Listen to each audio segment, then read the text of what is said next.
अस्सलाम वालेकुम dear students, मैं हूं आमिर हसन। आज हम पढ़ने जा रहे हैं चैप्टर 3 में जो पहला लॉन्ग क्वेश्चन बन सकता है वो बच्चों इधर है हमारे पास law of conservation of momentum, जो ऑलरेडी आप 9th क्लास में भी उसका टच ले चुके हैं। थोड़ा सा आइडिया आपको है कि law of conservation of momentum क्या होता है। अब अगर हम मोमेंटम की बात करें तो ये तो बेसिक 9th का कॉन्सेप्ट है कि product of mass and velocity होती है, या फिर हम सादा लफ्ज़ों में ये कह सकते हैं कि किसी बॉडी की जो मोशन की क्वालिटी है, ठीक है, और क्वांटिटी है वो कैसी है, या किसी बॉडी की मोशन को आप स्टॉप करना चाहते हैं तो आप किस तरह का फोर्स लगाएं, या उसमें क्या आपको चीज़ें नाउन होनी चाहिए, तो उस सारे के बारे में हमें मोमेंटम इंफॉर्मेशन देता है। लेकिन इधर हमने बच्चों डिस्कस करना है law of conservation of momentum. अब इसका मतलब क्या है, या इधर हम करना क्या चाहते हैं law of conservation of momentum में। तो सबसे पहले बच्चों हम इसकी स्टेटमेंट देखते हैं। स्टेटमेंट में वो हमें कहता है कि अगर हमारे पास लीनियर मोमेंटम हो, आप वेल फेमिलियर हैं, चैप्टर 5 में हम एंगुलर मोमेंटम भी पढ़ेंगे, तो इधर अभी हम डिस्कस करने जा रहे हैं लीनियर मोमेंटम को, मतलब P = mv को। तो कहता है अगर हमारे पास लीनियर मोमेंटम हो, ठीक है, और दूसरी कंडीशन क्या कहता है कि जो सिस्टम हो हमारे पास वो आइसोलेटेड हो। अब आइसोलेटेड सिस्टम क्या होते हैं ये अभी हम देखेंगे। ये एक नया लफ्ज़ आ गया, इतना तो हमें पता चल गया, लीनियर मोमेंटम P = mv है। अब आइसोलेटेड सिस्टम, उसकी डिटेल अभी हम देखते हैं। तो शर्त क्या है, सिस्टम अगर आइसोलेटेड होगा तो इसमें लीनियर मोमेंटम कांस्टेंट रहेगा या फिर कंजर्व्ड रहेगा, या सादा लफ्ज़ों में कह सकते हैं कि मोमेंटम एक जैसा रहेगा, उसमें कोई चेंजिंग नहीं आएगी। अब ये जो लफ्ज़ आइसोलेटेड सिस्टम था, इसको ज़रा हम देखते हैं कि ये आइसोलेटेड सिस्टम क्या होता है। आइसोलेटेड सिस्टम में डियर स्टूडेंट्स दो या दो से ज़्यादा बॉडीज़ होती हैं, या एक ऐसा सिस्टम होता है जो 2 or more than 2 बॉडीज़ पे मुश्तमिल होता है या कंसिस्ट करता है, और बॉडीज़ आपस में क्या कर रही हूँ, उसके अंदर कोलाइड कर रही हूँ, लेकिन उस सिस्टम के ऊपर कोई एक्सटर्नल फोर्स अमल ना कर रही हो। मतलब अंदर जो अजसाम आपस में टकरा रहे हैं या बॉडी आपस में कोलिजन कर रही हैं, उन पे एक्सटर्नल फोर्स का कोई अमल ना हो, तो ऐसी जगह या ऐसे सिस्टम का नाम हम क्या रखते हैं, आइसोलेटेड सिस्टम। इस तरह आप डिफाइन कर सकते हैं, a system in which 2 or more than 2 bodies colliding with each other but no external force acting on body, then such type of system is known as isolated system। जैसे एक ऐसे मिसाल हम ले सकते हैं कि हमारे पास गैस के मॉलिक्यूल्स हैं, आप जानते हैं रैंडम मोशन में होते हैं, उन्हें आपने एक वेसल में या कंटेनर में या एक सिलेंडर में बंद किया हुआ है, वो कॉन्टीन्यूसली एक दूसरे के साथ कोलाइड कर रहे होते हैं, लेकिन बाहर से उन पे कोई फोर्स अमल ना कर रही हो, तो वो हमारे पास एक बन जाएगा आइसोलेटेड सिस्टम। अब जब हमने ये स्टेटमेंट को प्रूफ करना है कि टोटल लीनियर मोमेंटम कांस्टेंट या कंजर्व रहेगा, तो हमने कंसीडर ये करना है कि हमारे पास एक आइसोलेटेड सिस्टम है जिसमें हम ये सारा कुछ कर रहे हैं। तो फॉर एग्जांपल बच्चों हमारे पास 2 बॉल्स हैं, ये 2 ऐसी बॉल्स हैं जो मूव तो कर रही हैं स्ट्रेट पाथ में, इस तरह लीनियर पाथ में भी इसे कह सकते हैं, मगर रोटेट नहीं कर रही हैं, ठीक है। और ये सारा कुछ इनसाइड द आइसोलेटेड सिस्टम हो रहा है। जो फर्स्ट बॉल है इसका मैस m1 है, वेलोसिटी v1 है। सेकंड जो बॉल है बच्चों, इसकी वेलोसिटी v2 है और इसका मैस m2 है। ये सूरत हाल है बिफोर कोलिजन के, जब ये 2 बॉडीज़ आपस में नहीं टकराई। आफ्टर सम टाइम, कुछ टाइम गुजरता है, तो लीनियर मोशन में क्या होता है, अगर ये जो सेकंड बॉडी है इसकी स्पीड फर्स्ट बॉडी की निस्बत ज़्यादा हो, तो ये दोनों बॉडीज़ आपस में इस तरह क्या कर जाएंगी, कोलाइड कर जाएंगी।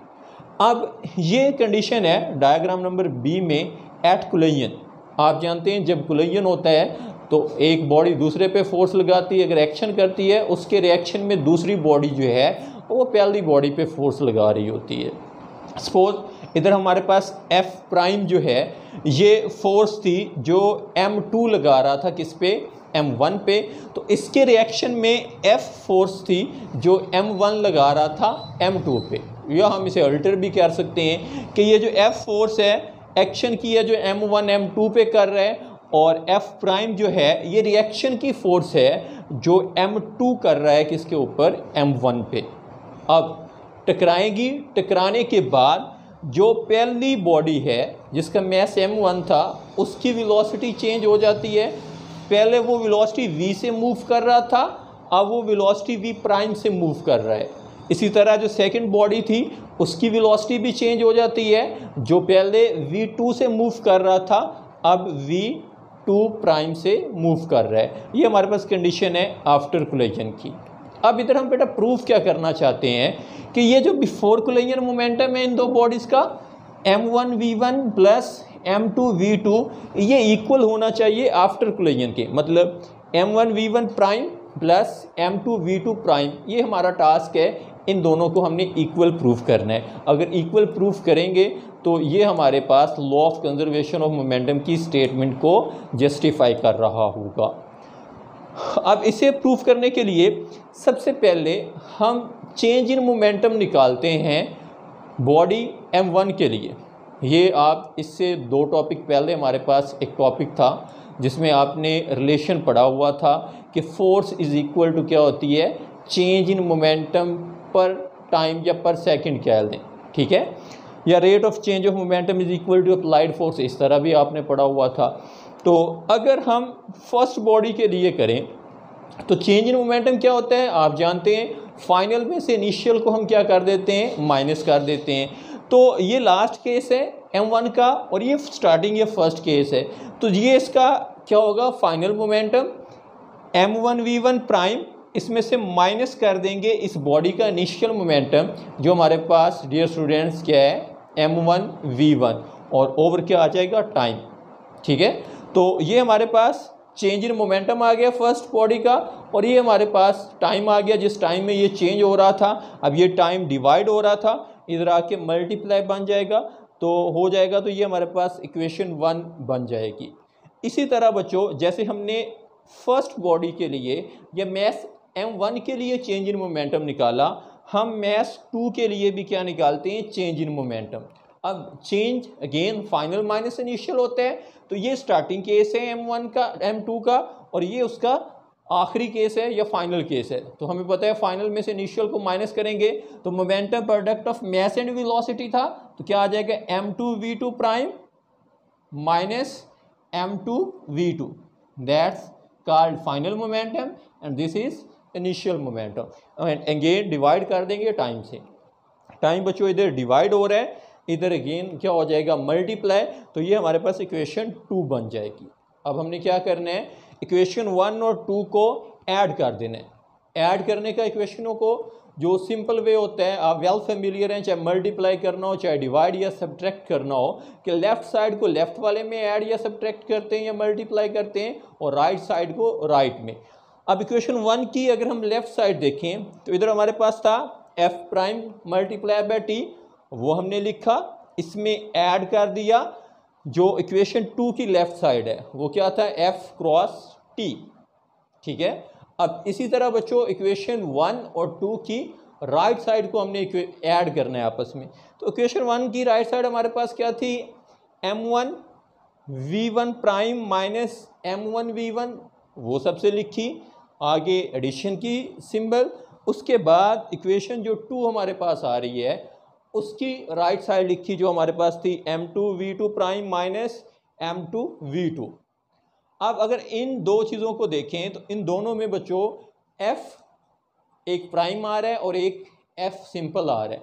अब इन दोनों के साथ t आ रहा था, t अगर इन दोनों में से कॉमन लें तो अंदर क्या बच जाएगा, f प्राइम प्लस f। हमने डायग्राम नंबर 2 में देखा था कि f प्राइम और f जो थी वो दो इक्वल एंड ऑपोजिट फोर्सेस थी। मतलब जैसे मैंने आपको बताया था, एक एक्शन की फोर्स थी और दूसरी रिएक्शन की फोर्स थी। तो एक्शन और रिएक्शन हमने पढ़ा हुआ है इक्वल होते हैं, लेकिन डायरेक्शन में क्या होते हैं, ऑपोजिट होते हैं according to Newton third law. तो इनका जो सम होगा या नेट रिजल्ट होगा वो हमारे पास 0 आ जाएगा।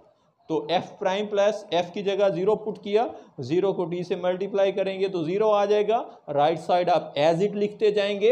अब इधर अगर हम देखें तो इधर बच्चों हमारे पास ये दो टर्म्स m1v1 और m2v2, ये दो टर्म्स नेगेटिव की थी। अब अगर इक्वेशन की दूसरी साइड इन्हें ले जाएंगे तो ये माइनस इधर आके प्लस हो गया, ये माइनस भी इधर आके क्या हो गया, प्लस। तो हमारे पास क्या बन गया, m1v1 प्लस m2v2 इक्वल है m1v1 prime plus m2v2 prime. अब अगर हम इस रिजल्ट को देखें फर्स्ट बॉक्स को, तो m1v1 फर्स्ट बॉडी का मोमेंटम बिफोर कोलिजन है, m2v2 ये हमारे पास सेकंड बॉडी का मोमेंटम है लेकिन बिफोर कोलिजन है।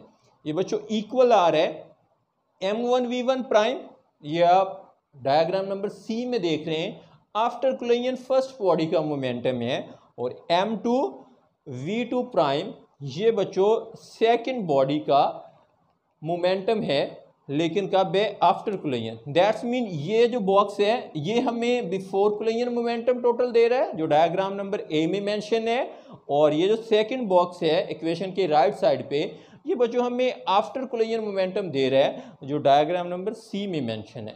तो इससे हमें क्या आइडिया हो रहा है कि टकराने से पहले वाला मोमेंटम बॉडीज का वो इक्वल है टकराने के बाद वाले मोमेंटम के। तो इससे हमें ये कंफर्म हुआ कि जैसा शुरू वाला मोमेंटम है वैसा ही आखिर वाला मोमेंटम है। दैट्स मीन मोमेंटम में कोई चेंज नहीं आ रही, या मोमेंटम क्या रह रहा है, कांस्टेंट, या फिर हम इसे कह सकते हैं कंजर्व्ड रह रहा है, या एक जैसा रह रहा है, सादा लफ्ज़ों में ऐसा भी हम कह सकते हैं। तो अब अगर इधर से कोई MCQs मोस्टली पूछा जाता है कि अगर हमारे पास एक ऐसा सिस्टम हो जिसमें, या जो law of conservation of momentum को होल्ड कर रहा हो, तो उस सिस्टम में मोमेंटम में चेंज कितनी आएगी। चेंज क्या होती है, फाइनल माइनस इनिशियल। अब इनिशियल और फाइनल आपस में इक्वल हैं तो चेंज ऑब्वियसली क्या आएगी, ज़ीरो आएगी। जो लास्ट में मेंशन किया है कि total linear momentum of a isolated system जो है उसमें अगर हम चेंज निकालना चाहें तो वो चेंज हमेशा बेटा क्या होती है, ज़ीरो होती है। ऐसा कोई भी MCQs आ सकता है जिसमें वो डिफरेंट वैल्यूज़ दे के एंड पे ये कह दे कि बॉडी ओबे कर रही है law of conservation of momentum को, तो बताएं मोमेंटम में चेंज कितनी आ रही होगी। तो नेट जो चेंज का रिजल्ट आएगा वो आपके पास ज़ीरो आ रहा होगा।